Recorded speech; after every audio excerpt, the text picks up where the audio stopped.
اس غرض سے بلائے جاتے ہیں کہ رسول ان کے اور اپنے جمعوں کے درمیان فیصلہ کرے کہ فریقوں تو ان کا ایک گروہ پہلو طے کرتا ہے یعنی راز کرتا ہے اور یہ کلوں کا کوئی اگر ان کا حق کسی طرف غالب ہو اور سب تصدیق کم کی ہوئی ہے آپ کے پاس چلے جاتے ہیں اور یہ کلوں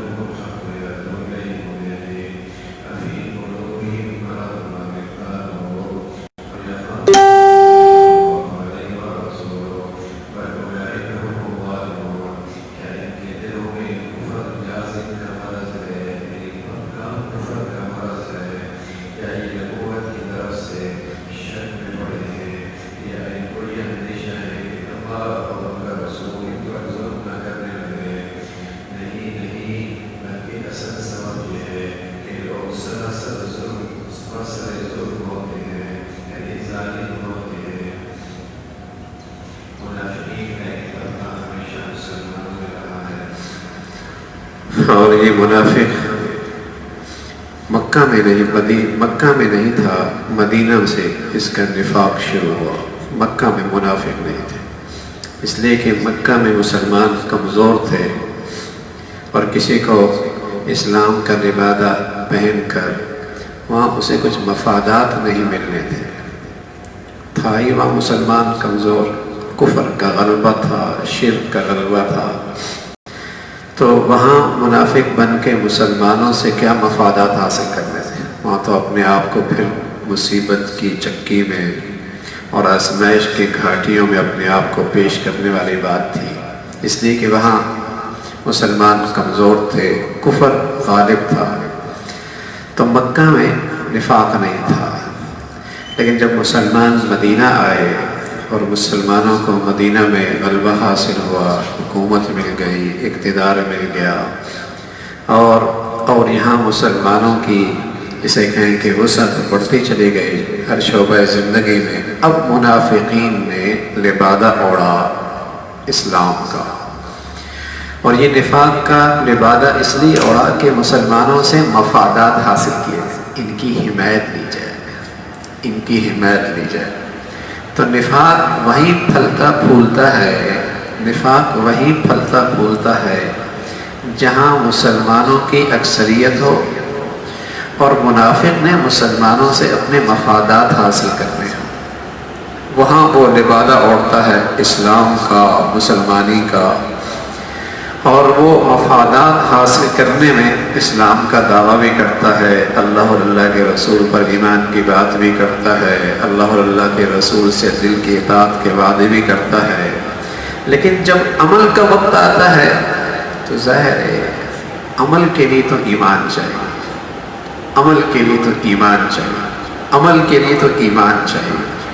اور خاص طور پہ عمل کا بھی ایسی گھڑی جہاں اس کے مفادات پہ زد پڑ رہی ہو، اور جہاں ایمانی زندگی پر کچھ قربانی دینی پڑ رہی ہو، اور جہاں اسلام پہ چلنے پہ کچھ مفادات قربان کرنے پڑے ہوں، تو منافق ایسے موقع پہ دستبردار ہوگا۔ یہ منافق حضور کی خدمت میں آتے تھے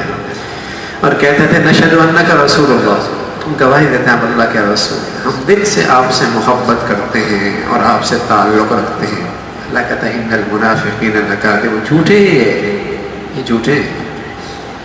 صرف ان کی زبانی جمع خرچ ہے، اس کا حقیقت سے کوئی تعلق نہیں ہے۔ حقیقت کا پتہ اسی وقت چلے گا جب یہ عمل کے میدان کے اندر بھی مسلمان نظر آئیں گے، تب ان کا دعویٰ ایمان، دعویٰ محبت اور اسلام سے سچی وابستگی، اس کی سچائی کا پتہ تبھی چلے گا جب یہ عمل کے اندر بھی اس کے مطابق ڈھلتے چلے جائیں گے۔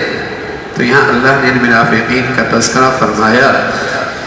کہ یہ کہتے تو ہیں کہ اللہ اور اللہ کے رسول پر ایمان ہے اور دل سے ہمیں اللہ اور اللہ کے رسول سے محبت اور اطاعت کرتے ہیں، لیکن وَإِذَا دُعُوا إِلَى اللَّهِ وَرَسُولِهِ، جب کوئی ایسا مسئلہ ہے آؤ پھر اللہ اور اللہ کے رسول کی مانیں۔ دیکھتے ہیں نا یہاں اللہ اور اللہ کے رسول کی چاہت کیا ہے، لِيَحْكُمَ بَيْنَهُمْ، تاکہ اللہ کا رسول ان کے درمیان فیصلہ کرے۔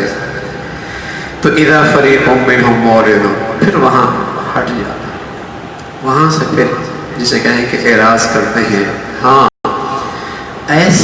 ایسی جگہ جہاں اللہ اور اللہ کے رسول کے نام لینے سے ان کا اپنا فائدہ ہو رہا ہوتا ہے، پھر حاضر پھر حاضر پھر حاضر، پھر تو جھکتے ہوئے آئیں گے، قبول کرتے ہوئے آئیں گے، اس لیے کہ اس میں ان کا مفاد پورا ہو۔ تو اسلام کی سچائی یہ ہے کہ زندگی کے ہر شعبے میں اللہ اور اللہ کے رسول کو حکم بنائے، ان کے فیصلوں کو دیکھیں، چاہے مفادات مل رہے ہوں، چاہے مفادات پہ زد پڑ رہے ہوں، چاہے دنیا ساتھ کھڑی ہو، چاہے دنیا مخالفت میں کھڑی ہو، اللہ اور اللہ کے رسول کی ہر وقت عمل میں زندگی نظر آئے۔ فرمایا ان کے دلوں میں مرض ہے، یا انہیں کیا ڈر ہے کہ اللہ اور اللہ کے رسول ان کے حق میں کوئی زیادتی کریں گے؟ فرمانا بل ہم الظالمون، یہ ظالم لوگ ہیں۔ سب سے بڑا ظلم ہے، سب سے بڑا ظلم کی سب سے بڑی شکل یہ ہے کہ اندر کفر ہو، یہ ظلم کی بڑی شکل ہے۔ اس لیے کوئی کافر جو ہے وہ ظلم کے دائرے سے نہیں نکل سکتا جب تک کہ وہ کافر ہے۔ کوئی کافر ظلم کے دائرے سے نہیں نکل سکتا جب تک کہ وہ کافر ہے، اس لیے کہ وہ تو سب سے بڑے ظلم کے درجے پہ ہے۔ بل ہم الظالمون ومن اظلم ممن کذب علی اللہ، اس سے بڑا ظالم کون ہے؟ جب تک کافر کافر ہے، جب تک منافق منافق ہے، وہ کبھی ظلم کے دائرے سے نہیں نکل سکتا، وہ ظالم ہی ظالم ہے۔ ان الشرک لظلم عظیم، شرک تو سب سے بڑا ظلم ہے، شرک تو سب سے بڑا ظلم ہے۔ تو اس کو تو عدل و انصاف کافر کو تو چھو کر نہیں گئی جب تک کہ وہ کفر پہ کھڑا ہے، نفاق پہ کھڑا ہے، وہ تو ہے ہی ظالم۔ ہاں جب اسلام کی طرف آئے گا تو اس ظلم کے بڑے دائرے سے نکل جائے گا اور بقیہ زندگی بھی انصاف پہ آ جائے تو پھر وہ عدل و انصاف کی زندگی گزار سکتا ہے۔ تو اللہ نے ان کفار اور منافقین کے بارے میں بتایا اولئک هم الظالمون، یہی تو ظالم ہیں، یہی تو ظلم ہے۔ اللہ رب العزت عدل و انصاف کی زندگی نصیب فرمائے۔ اللہم لک الحمد کلہ ولک الشکر کلہ، اللہم لک الحمد کلہ ولک الشکر کلہ، اللہم انا علی ذکرک و شکرک و حسن عبادتک، اللہم انا علی ذکرک و شکرک و حسن عبادتک، نستغفر اللہ نستغفر اللہ، سبحان ربک رب العزة عما یصفون وسلام علی المرسلین۔